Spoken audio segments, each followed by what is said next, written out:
Other shows we have for you to enjoy at myclassicradio.net. The Avengers was most certainly not a household name in South Africa prior to the radio series. With no national television service until 1976, the mechanism simply was not present in the country to show television programs to mass audiences. While many other countries reveled in the filmed adventures of John Steed and company, South Africa was not equipped to join in the fun.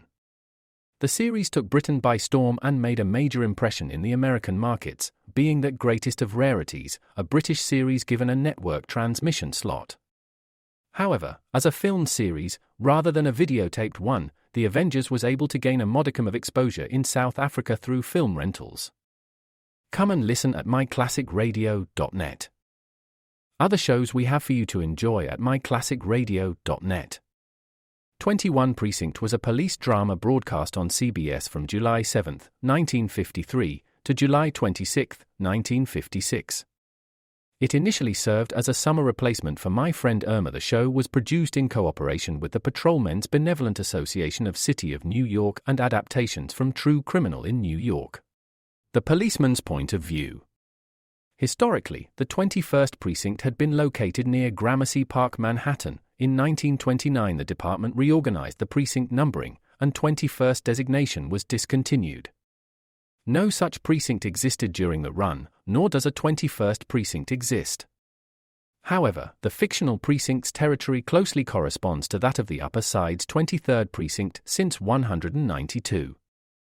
Come and listen at myclassicradio.net.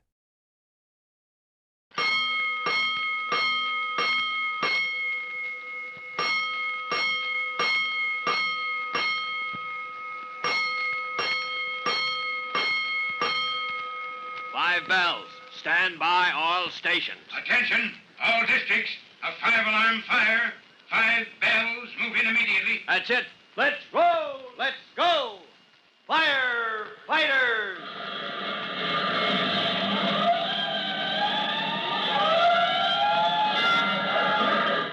Presenting Firefighters, the true-to-life story of our unsung heroes who stand ready to ride by day or night against our most murderous enemy, the demon of fire.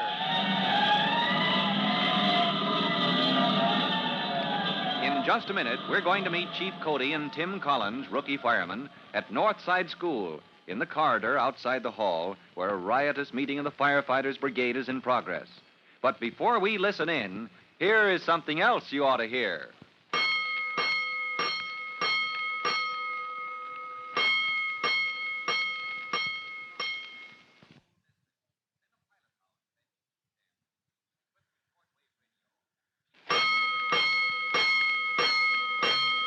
Let's go, firefighters. Let's go to Northside School, where a conflict between Jimmy Collins and Whitey Williams threatens to wreck the Northside Firefighters Brigade. As you remember, a noisy meeting is in progress. And just a moment ago, the two visitors, Chief Cody and Tim Collins, rookie fireman, slipped out into the corridor to compare notes. Whew, Collins. I've seen some uproarious meetings, but those kids go at it hammer and tongs. Oh, yes, sir. For a moment, I was afraid Jimmy and Whitey Williams would start throwing punches. Well, now we know what the trouble is. Whitey and your brother Jimmy just can't get along. And because they pull in different directions, they'll tear the brigade in two. They're so different, those two kids, that they'll never agree on anything. Your left hand is different from your right hand, isn't it? Huh? Why, sure, but... Yet they get along. They work together. Why, sure, I'd hate to spare either one of them. Right. And the brigade needs both those boys, Collins. Well, you don't think they could ever work together? You don't believe it? All right, Collins, watch me prove it. Let's go back into that meeting. All right, but open the door carefully, Chief. There might be an explosion. Don't think I don't know it. All right, here we go. Oh, good grief. They're at it worse than ever, Chief Cody. Mr. Chairman, I want to talk. Order. Meeting come to order. Whitey Williams, you sit down. Mr. Chairman, give me the floor. Quiet, or I'll adjourn. Be ready to back me up, Collins. Anything you say, Chief Cody. Mr. Chairman. Order. Our distinguished visitor wants to talk. Mr. Chairman, if I may be permitted... Oh, golly. Well, that's better. Mr. Chairman, have I the floor? Oh, you bet. I mean, yes, Chief Cody. And look, everybody, the chief is an honorary member, don't forget. So it's just like one of us regular members talking. Mr. Chairman, everybody knows that. That was the first resolution we passed when we Whitey started. Williams, you pipe down. You've been talking all day, objecting to this and objecting to that, and I've heard about all... Mr. Chairman, as I have the floor and as our time is growing short, I ask the indulgence of the members of the North Side Firefighters Brigade. Why, yeah, Chief Cody. Go ahead and indulge. Indulge what? Well, Mr. Chairman, I come to you with a problem. Oh. A problem, Chief Cody? You want us to help with a problem? Gee. A problem which I may say has caused some concern to the city fire department. Am I right, Collins? Yes, sir. Have you any idea what I'm talking about, Collins? Not the slightest. Point of personal privilege or point of order or something. Oh, sit You down. gotta recognize me. Point of privilege. We'll make it fast. Now what? Over here, we can't hear what the chief is saying. I ask Mr. Williams' pardon, Mr. Chairman. I was addressing a question to my colleague, Mr. Timothy Collins. The purpose of my question, I may say, was to ask Mr. Collins to take the witness stand. Huh? We gonna have a trial? I mean to tell this meeting the circumstances of the problem which has baffled the fire department. Mr. Collins? Hey, Chief, I don't know what you're driving at. You will in a minute. Now, just get up. Hold their attention so they won't get to fighting again. Yes, sir. At your services, Chief Cody. Members, Mr. Chairman. Thank you, Private Collins. Now then, Private, will you kindly relate the mysterious occurrence in the metal shop at 10 Patterson Street on Friday morning of the week just past? So that's it. That's it. The sprinkler system that fooled us all. Oh, well, now that I know what I'm talking about. Kindly proceed, Private Collins. Well, boys and girls, Mr. Chairman and fellow firefighters, as you know, I have the honor to be attached to a certain engine company in the city fire department. Oh, sure, Tim. Engine 209. Everybody knows that. Order. My gosh, Whitey, can't you let anybody else talk? Go on, Tim. Mr. Collins. Thank you, Jimmy. Mr. Chairman. Now, last Friday morning at exactly 10:43 in the morning, as we were finishing committee work, an alarm was tapped in from a private box at 10 Patterson. Chief Cody, maybe you'll tell what happened next? All right, Private. Well, the call was from the Lee building in the manufacturing district, a building with a number of machine shops and other small industries on every floor. I rolled myself when that alarm came in. And when I got there, I met Collins coming out of the door of the building. It's a dry run, Chief. No fire? No, sir, not a sign. Lieutenant Greenspan has ordered all companies back to quarters, all but the salvage crew. What happened, Collins? False alarm? No, sir. One of the sprinkler heads let go. Let go? Yes, sir. Well, what do you mean? Well, Chief, up there on the second floor, up in the Mammoth Metal Works, there's a line of sprinklers hung from the ceiling in case of fire at one of the machines. Yeah. And suddenly, without warning, one of the sprinkler heads began to spray water. Even though there was no fire, not any more heat than usual from the machines, no reason at all. Well, that sprinkler head must have something wrong with it. Well, I've just put in a new one, Chief. Here's the old one. Now, let me have it. I'll turn it over to the department laboratory for examination. Yes, sir. Here it is, sir.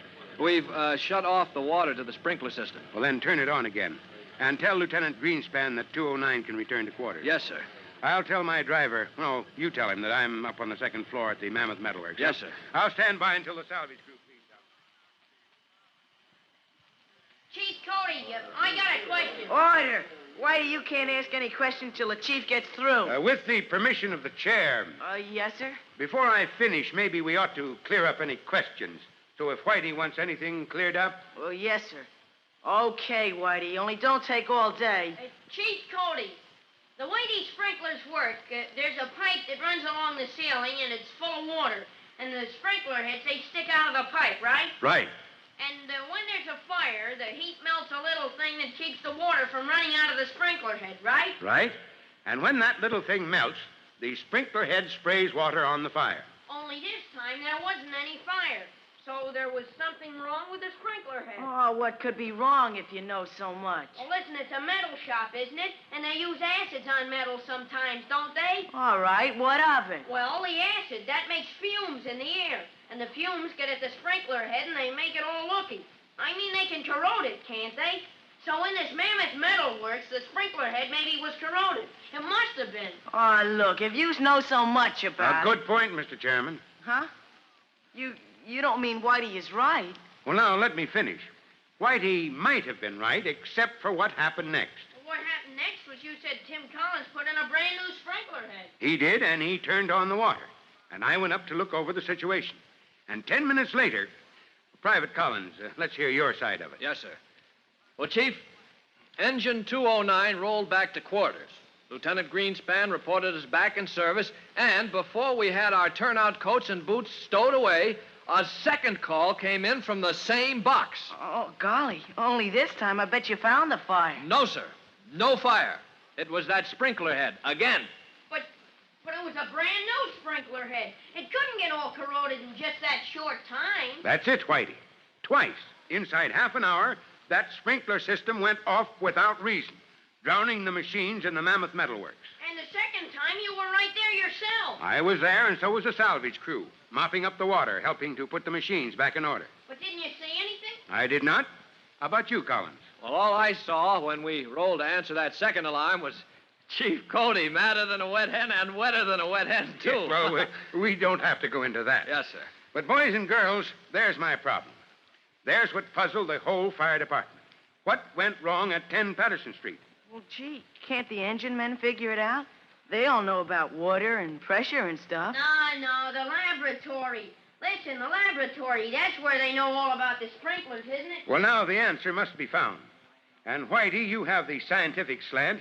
And, Jimmy, you know a lot about regular firefighting. Oh, yeah. So I wonder, could you two give us some time, maybe sit in on the investigation, help us figure it out, huh? Oh, well, gosh, help the department? Well, if we... Oh, if you... boy, Whitey, what do you say? Oh, gosh, Jimmy, say yes, quick. Say yes for the both of us, huh? Well, then, that's that. All right, now, meet me tomorrow at headquarters, and when we get a solution, you can report it here at your next meeting of the Firefighters Brigade, huh? Oh, boy, meeting's adjourned. So Chief Cody, in his effort to save the Firefighters Brigade at Northside School from breaking up over the rivalry between Whitey Williams and Jimmy, Tim Collins's younger brother, has introduced a note of mystery. Is it possible for Jimmy and Whitey to find a solution? Well, you'll find out when you hear our next true-to-life episode of The Firefighters. In just a moment, Chief Bob Cody will tell you, boys and girls, how you can help the firefighters in your own town. But first, here's a message you ought to hear.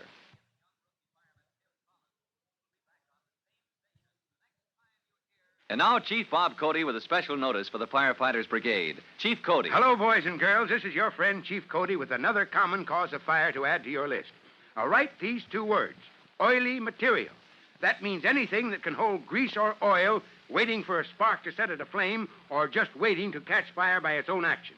So remember that fire cause. Oily material. And if there's any in your house, keep it in a metal container. Well, that's all for now. You'll be hearing from me soon. Fire Chief Cody and the young rookie fireman, Tim Collins, will be back on the same station the next time you hear... That's it. Let's roll!